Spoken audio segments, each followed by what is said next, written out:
5 years he had wandered, carrying scars from wars fought and promises left to rot. 5 years of silence, hiding from a past that clung to him like dust. But dust has a way of finding you. When the train screeched into Sienna Creek, Solomon Hayes stepped down onto cracked boards and gravel.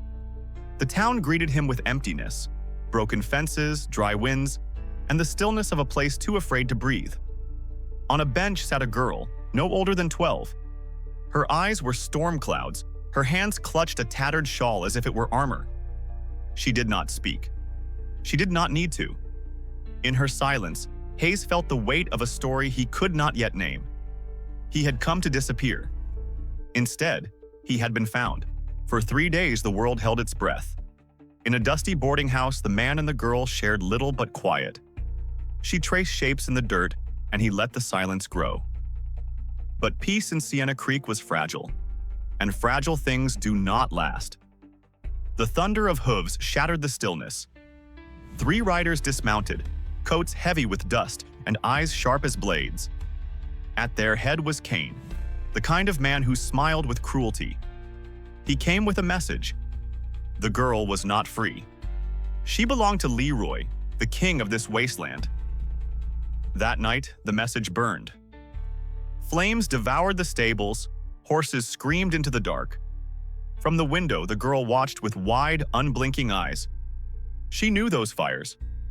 She had lived inside them once, and Solomon Hayes understood. There was no running now. Trouble had already claimed them both. Dawn carried the stench of smoke and death. A rancher who dared to speak against Leroy was found in the dust. A knife in his chest, a word carved into his face. Traitor. Hayes sought shelter for the girl with Mara, a widow whose grief had hardened into iron. She had buried her son, taken by Leroy's mines, and now carried her shotgun like a second limb. Then there was Ben Cole, once a deputy, now drowning himself in whiskey. A man broken but not beyond use. Mara's heart was steel, Ben's soul was glass. And Hayes knew that even broken things could cut deep. That night, they gathered in a shed under the flicker of a single lantern.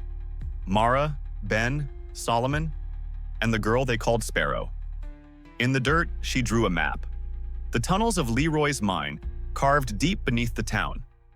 Her silence was not weakness. It was fire, focused into lines and marks only she understood. They spoke of dynamite, of ambush, of freedom. But it was Sparrow who knew the mine best. Its shadows, its secrets, its cracks. And in her knowledge, hope stirred. Small, fragile, but enough. Before dawn, the earth split apart. Explosions tore through the mine, fire clawing into the sky. In the chaos, Hayes and Ben moved like shadows, breaking chains, cutting locks, dragging children from darkness into the choking smoke of freedom. Sparrow slipped between guards, her hands steady as she freed cage after cage. Even one of Leroy's own, a guard with a single eye and a wounded conscience, turned his weapon against his master's men, guiding the lost toward the light. And then, through the smoke, came Leroy himself. A tyrant cloaked in dust and rage, his rifle raised like a crown. The mine burned around him, but his voice still carried like thunder. In that fire, his empire of chains began to die. Main Street became a gallows at dawn. The wind carried dust, the townsfolk hid in silence, and 2 men stood in the emptiness of judgment. Leroy, bleeding, furious, unbent. Hayes, steady, unshaken, resolved. The silence shattered with a single shot. Leroy staggered, the life spilling from his chest. His empire crumbled with him, dust to dust. And in that moment, the girl stepped forward.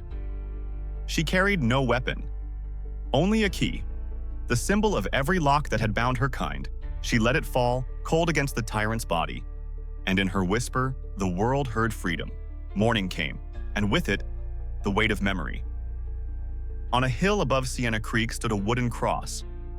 The name carved into it was simple, Eliza Hayes.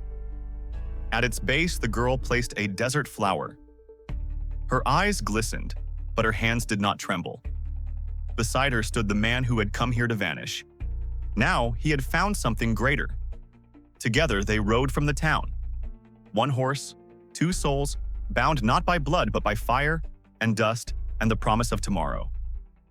Sienna Creek was free, though scarred. The past lay buried in its soil. But on the horizon the dawn stretched wide, and in it lived a future unbroken.